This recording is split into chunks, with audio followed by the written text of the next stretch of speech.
Alors un exemple de ce qu'on peut faire avec les événements personnalisés et les composants pour pouvoir transmettre des informations. Alors l'usage des composants avec les événements personnalisés, évidemment, ça va permettre de mettre en œuvre des mécanismes intéressants. Alors là, comme on est avec la bibliothèque, c'est assez compliqué. Vous verrez que quand on utilisera la CLI, c'est quand même pas mal simplifié à mon goût. Alors par principe, le composant, il peut être instancié plusieurs fois, hein. On peut avoir autant de composants qu'on veut par rapport à ce qu'on a vu précédemment. Chaque instance du composant est utilisée avec le principe du scope isolé. C'est-à-dire le composant, il est protégé et un composant 2 ne peut pas aller directement travailler sur un composant 1 et inversement. Ça, c'est le principe, évidemment, d'une certaine protection du code et des données que chacun des composants ou des props possède. Pardon. Alors, évidemment, tout ça, c'est pour avoir des valeurs uniques et dupliquer le composant autant de fois qu'on veut pour pouvoir le réutiliser. Alors, cet exemple-là, on va voir un petit peu ce qu'on peut faire à la fois avec les composants et puis à la fois avec, comment dirais-je, le passage d'événements. Donc c'est simplement pour vous montrer un exemple. Si vous voulez observer ça, aller plus loin, regardez, tentez-le, ça peut être très très intéressant. Alors je vais prendre ça, voilà. J'ai fait une requête Ajax qui va me ramener en fait la liste complète des vidéos. Ce que je veux faire, c'est compter chacun des votes qui ont eu lieu sur chacune des vidéos, compter le total des votes, et puis ici, mettre en place une petite log pour dire à chaque fois que j'ai voté, hein, par exemple, je vais voter pour ce film-là, toc, un long dimanche de fiançage reçoit un vote. Je l'affiche ici, et puis évidemment, je vais comptabiliser les votes à ce niveau-là. Donc ça va marcher effectivement. Et vous voyez comme mes composants sont des composants uniques et isolés, vous voyez que je vote à chaque fois en fait pour le composant, mais je totalise ça, la totalité sur mon objet vu, qu'observe tout ce qui se passe ici. Et une remarque, hein, on n'a aucune base de données à part l'arquette Ajax que j'ai fait pour alimenter ma liste, mais tout ça, évidemment, se passe sur le poste client en utilisant une seule vue et évidemment plusieurs fois le même composant, autant de fois que j'ai de films sur ma page.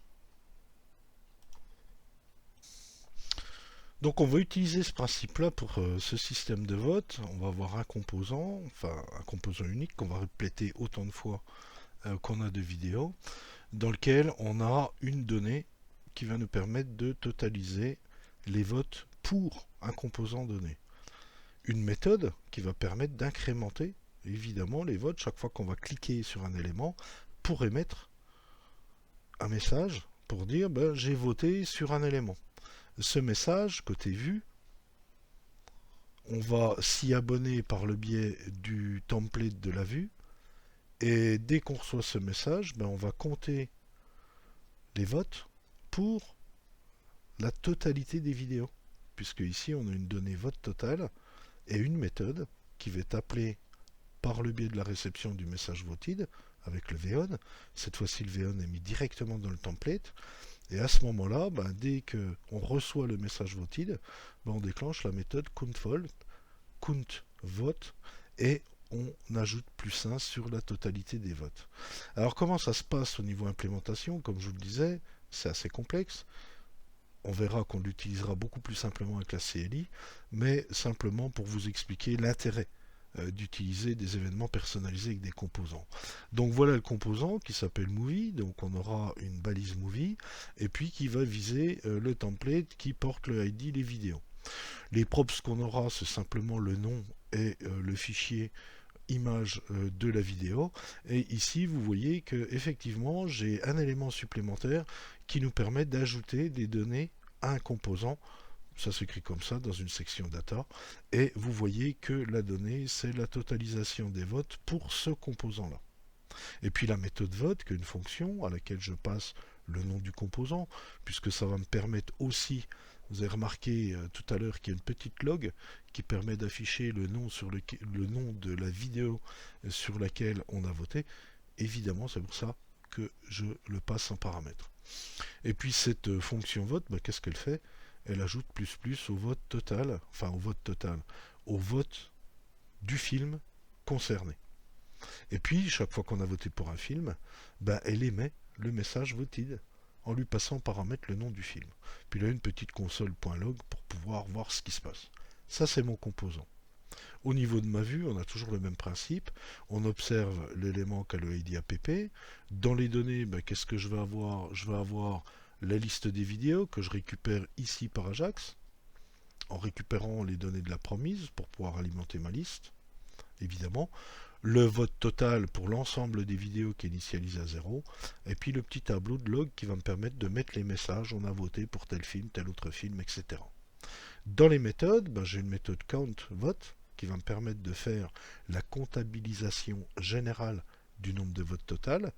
Évidemment, bon, je vais passer une vidéo en paramètre, puisque je vais afficher le titre, hein, que je vais mettre évidemment dans mon tableau de log, vidéo.titre reçoit un vote. Pour ça que vous voyez, par exemple, si vous cliquez sur Avatar, ben vous voyez Avatar reçoit un vote. Si vous cliquez sur Terminator, vous voyez apparaître Terminator reçoit un vote. Puis évidemment, on incrémente le vote total. Ensuite, au niveau de l'implémentation, donc cette fois-ci, évidemment, de ce qui est visé par la vue, je mets le nombre total de votes. Ici, j'appelle évidemment mon composant Movie, qui est une liste de vidéos, hein, puisque vous voyez que je fais un V fort sur la liste des vidéos. Donc c'est mon composant qui est ici. Et puis ici, ben, évidemment, les éléments, ben, ils vont prendre la valeur de vidéo. J'ai la clé primaire en tant que key pour le parcours de mon fort. Et puis ici, ben, évidemment, j'ai un événement.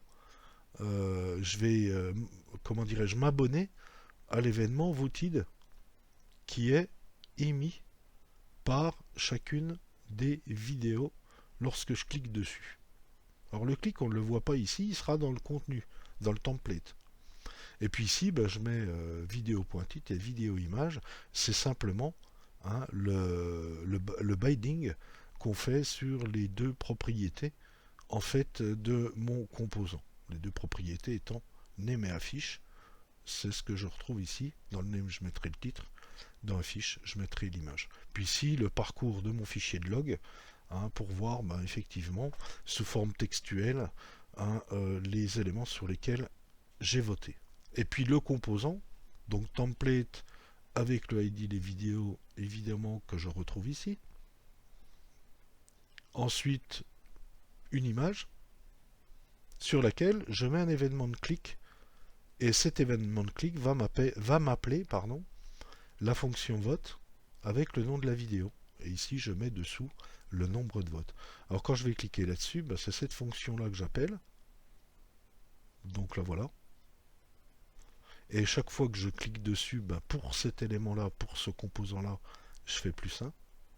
Et puis j'émets le message voted pour que mon composant puisse le récupérer et faire la totalisation générale.